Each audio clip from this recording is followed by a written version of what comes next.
Graças a Deus pelo clima, em nome de Jesus. Abra a tua Bíblia comigo, aqui na carta de Paulo, no capítulo de número 7.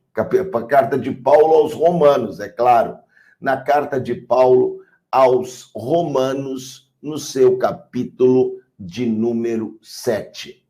Paulo, escrevendo a sua carta aos Romanos, ele mostra o seguinte, que os judeus, eles acreditavam que eles haviam sido salvos pela escolha graciosa de Deus, e não pela observação meticulosa dos mandamentos. No entanto, a lei, para eles, os diferenciava dos gentios. Entenda?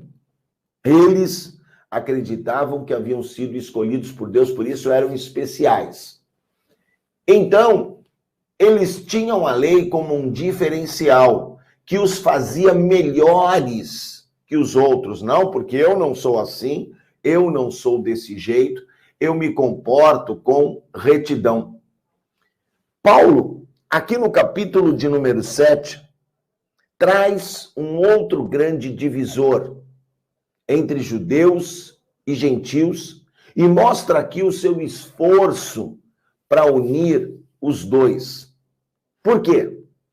Porque para um gentio se converter ao judaísmo, levaria anos para ele poder conhecer plenamente a lei, assim como aquele judeu que já vinha sido criado nesse mandamento.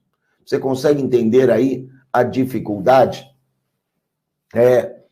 A pessoa, para se converter ao judaísmo, ela gastaria muito tempo para poder conhecer aquela lei, para poder praticar aquela lei, e assim, então, ser aceita por Deus. Esse era o conceito dos judeus ali em Roma. E havia ainda também um pensamento que era o seguinte: aquele que se convertera ao judaísmo, ele era uma nova pessoa, de forma que o seu parente grego já não era mais seu parente. Então, o seu antigo mestre já não era mais o seu mestre. E aqui Paulo começa a mostrar o seguinte, que quem era nascido em Cristo já não era mais discípulo do pecado. Ele estava morto para aquela lei da qual ele antes era servo. E é muito interessante aqui esse capítulo de número 7 da carta aos Romanos. Por quê? Porque Paulo vai mostrando a condição da divisão. Dos versos 2 ao verso 4, Paulo usa o exemplo da morte e o exemplo do divórcio. Esses dois exemplos, eles nos separam de relacionamentos anteriores.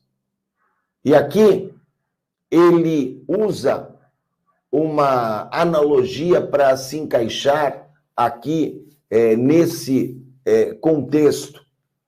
Paulo não está justamente fazendo aqui uma apologia ao divórcio, não é isso. O que Paulo está dizendo, eu vou pegar aqui o texto para você, para que nós possamos compreender aqui.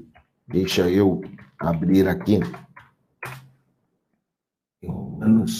No capítulo de número 7, para poder até ler aqui para você. Vou abrir aqui no capítulo correto, capítulo 4, e agora o capítulo de número 7. Diz assim, verso 2, por exemplo, pela lei, a mulher casada está ligada a seu marido enquanto ele estiver vivo, mas se o marido morrer, ela estará livre do casamento. Paulo usa aqui a analogia da morte. Se ela se casar com outro homem enquanto seu marido estiver vivo, será considerada adúltera.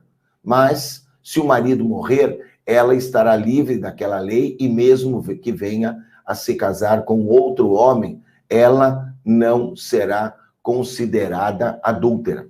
E aí ele diz aqui, então, no versículo 4, vocês também morreram para a lei, para pertencerem a Cristo, aquele que vos ressuscitou dos mortos, a fim de que você venha dar frutos para Deus.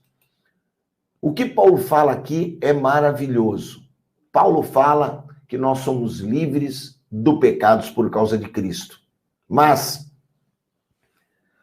de uma maneira prática, deixar de pecar não é tão simples quanto parece. É uma luta árdua, não é verdade, querido? É uma luta sobrenatural. E nós precisamos interpretar corretamente essa luta para que possamos receber a leveza e a esperança da vitória. Vamos trabalhar aqui algumas situações de Romanos no capítulo 7.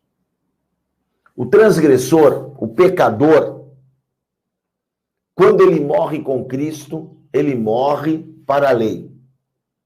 Ele estava ligado àquilo que era a lei.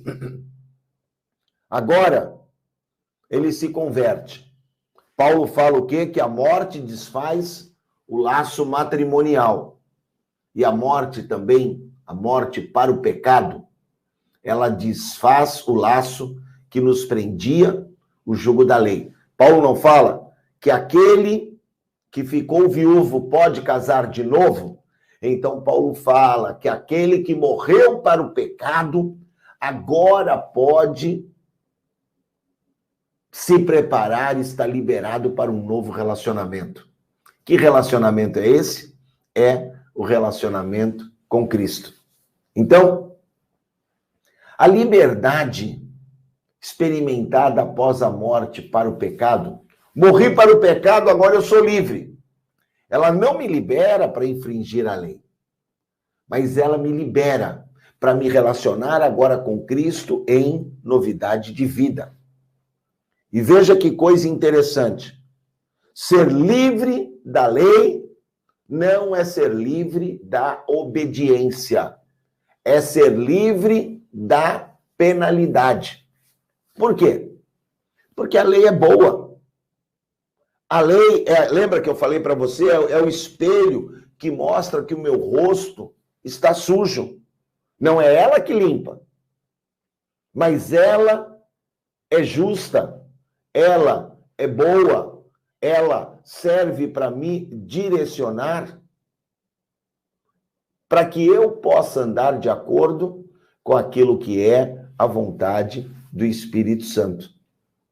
Então, é importante falar mais um pouquinho aqui nesse capítulo 7, no estudo do nosso capítulo 7, um pouquinho mais sobre a lei. Por quê? Se a lei for incorretamente interpretada, a sua função vai ser mal compreendida. E quando eu entendo o real propósito da lei, eu não vou desprezá-la, mas eu vou valorizá-la. Porque quem criou a lei foi o Senhor e ele é perfeito e nele não há erro. O erro está em nós. O erro está em mim, que sou pecador.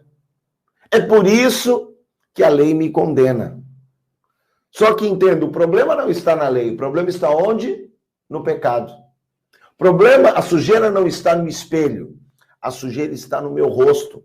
E o espelho tem a função de mostrar essa sujeira, como a lei tem a função de revelar o pecado. O problema do ladrão não é a lei, é a má conduta dele. Porque se ele andar direito, vai estar tudo certo. Então, se eu me coloco como inimigo da lei, eu vou combater a Deus em vez de combater o pecado, porque foi Deus quem criou a lei. Que coisa tremenda e que coisa importante para que a gente possa compreender aquilo que é esse nosso novo relacionamento com Deus. E agora, eu tenho convicção do pecado, beleza.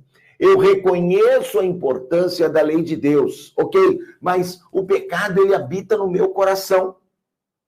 E isso vai resultar uma luta constante. Opa, o bem que eu quero fazer, eu não faço. E o mal que eu não quero fazer, eu faço. O pecado vai estar guerreando contra a minha consciência que foi despertada pela lei de Deus. Ah, mas então era melhor não conhecer a lei e viver no pecado? Claro que não. Sabe o que nós precisamos conhecer? A Cristo. Conhecer a Cristo. Conhecer a lei não vai resolver o meu problema. Lembra? Eu comecei aqui falando que se um gentil se convertesse ao judaísmo, ele precisaria aprender a lei, isso demoraria anos. Estava arriscado ele morrer e ir embora para a glória antes de poder entender a lei. Eu preciso conhecer a lei, sim, mas acima de tudo eu preciso conhecer a Cristo. E conhecer a minha condição de necessidade, de miséria humana, para que eu tenha um sentimento grato ao Senhor pela minha salvação. Apesar da minha luta diária, apesar dos desejos da carne, quando eu entendo o que Cristo fez, quando eu me aproprio dessa graça, eu posso avançar em vitória. Isso é profundo. Por isso eu quero convidar você a mergulhar mais e mais nesse capítulo 7 e em toda a carta de Paulo aos Romanos. Assimilando o conteúdo de Romanos à nossa vida, aplicando. A bispa Suami usa o termo, né, aplicação prática. Aplicando esse texto de maneira prática à nossa vida. O tema do nosso devocional de hoje é: busque a Jesus e você achará a felicidade. Que Deus te abençoe, que Ele abra o teu entendimento e que você viva todo o bem do Senhor, porque é isso que Ele já tem preparado